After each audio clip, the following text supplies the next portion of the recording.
yo soy Cintia y he venido a explicarles sobre el origen del lenguaje y la psicología.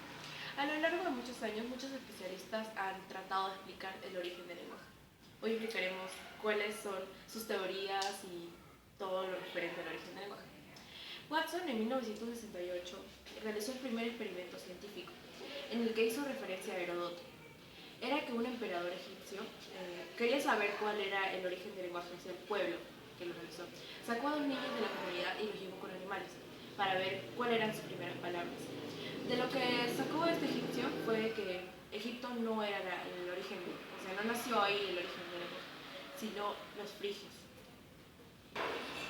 Durante mucho tiempo se ha observado que los niños pronuncian algunos sonidos y los padres satisfacen algunos de sus deseos. De esta forma se ligan por condicionamiento clásico un sonido sin sentido y un hecho externo. Es que el sonido reemplaza al objeto. Vygotsky en 1934 señala 3 puntos básicos sobre el lenguaje y las relaciones con el pensamiento. Punto número 1. Ontogenéticamente el pensamiento y el lenguaje tienen raíces distintas. Punto número 2. El desarrollo del niño tiene una etapa preintelectual, que serían los balbuceos. Punto número 3. El pensamiento y el lenguaje tienen líneas separadas, pero llega un momento en que se juntan. El pensamiento se torna verbal y el lenguaje racional. Para los primeros conductistas, el lenguaje era interiorizado. Filogénesis del lenguaje. Es cierto que el hombre primero habló y luego escribió. Actualmente existen 3 teorías que intentan explicar el origen del lenguaje. La teoría onomatopéyica, teoría de las formas en movimiento y teoría de las exclamaciones. Teoría onomatopéyica. Hace referencia a que el hombre imita los sonidos de la naturaleza, como de los animales. La teoría de las exclamaciones, donde indica que el hombre se dejó llevar por sus emociones y dejó que salieran, y ahí es donde evolucionó el lenguaje. La teoría de las formas en movimiento. 3 teorías tienen parte de verdad, pero aún no se sabe cuál en sí es la más convincente.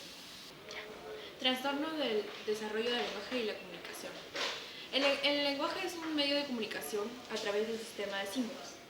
Durante mucho tiempo ha habido debates sobre la importancia de los factores intrínsecos e extrínsecos del lenguaje. Los factores extrínsecos son características físicas, estados de desarrollo y otros determinados genéticamente. Los factores extrínsecos son la personalidad, estilos de cuidado, los padres de hermanos y el estatus socioeconómico de la familia y la cultura. La comunicación va más allá, según Richard, de la interacción.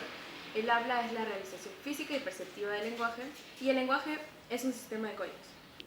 El desarrollo del lenguaje tiene 2 periodos, el periodo prelingüístico y el periodo lingüístico. El periodo prelingüístico. Este periodo es donde el niño adquiere conocimiento sobre sus esquemas sensoriomotores. Y el periodo lingüístico es donde abarca desde los 2 a 5 y 7 años, y es donde el niño ya adquiere sus conocimientos sobre el lenguaje. Trastorno del desarrollo del lenguaje. El término disfasia del desarrollo fue para describir casos en donde la dificultad del lenguaje no estaba en impedimento mental ni por pérdida de oído. Este diagnóstico no es realmente una explicación, sino solo es una taquigrafía en sí de lo que es el problema. Criterios diagnósticos. Uno es el DSM-4, que son diagnósticos más o menos tomados en la infancia o en la adolescencia. El ICD hace referencia al trastorno del lenguaje expresivo.